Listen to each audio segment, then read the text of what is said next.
పాకిస్తాన్ ప్రధాని షహబాజ్ షరీఫ్ సమయం దొరికినప్పుడల్లా అమెరికా అధ్యక్షుడు డొనాల్డ్ ట్రంప్ను పొగడ్తలతో ముంచెత్తుతున్నారు. ట్రంప్ అవిశ్రాంత ప్రయత్నాల వల్లే గాజాలో శాంతి నెలకొందని, ఈ ప్రపంచాన్ని శాంతి శ్రేయస్సుతో జీవించేలా చేసేందుకు ట్రంప్ అవిశ్రాంతంగా కృషి చేశారని ప్రశంసించారు.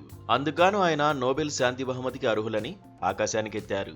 భారత్ పాక్ మధ్య జరిగిన ఘర్షణను కూడా ట్రంపే ఆపారంటూ క్రెడిట్ ఇచ్చేశారు. ఇటీవల జరిగిన థాయిలాండ్, కాంబోడియాల కాల్పుల విరమణ ఒప్పందంలోనూ అమెరికా పాత్రను ప్రశంసించారు. అయితే షరీఫ్ పదే పదే ట్రంప్ను పొగడ్డంపై స్వదేశంలోనే పెద్ద ఎత్తున విమర్శలు వచ్చాయి. పాక్ ప్రధాని ట్రంప్ చేతిలో కీలుబొమ్మలా మారి దేశాన్ని అమ్మేశారంటూ అక్కడి ప్రజలు షరీఫ్ను దుయ్యబట్టారు. ఈ క్రమంలోనే తాజాగా పాక్ మాజీ దౌత్యవేత్త హుస్సేన్ హక్కానీ షరీఫ్ను వెక్కిరించారు.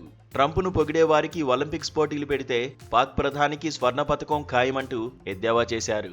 అమెరికా అధ్యక్షుడిని షరీఫ్ అంతలా పొగడాల్సిన అవసరం ఏముందని ఆగ్రహం వ్యక్తం చేశారు.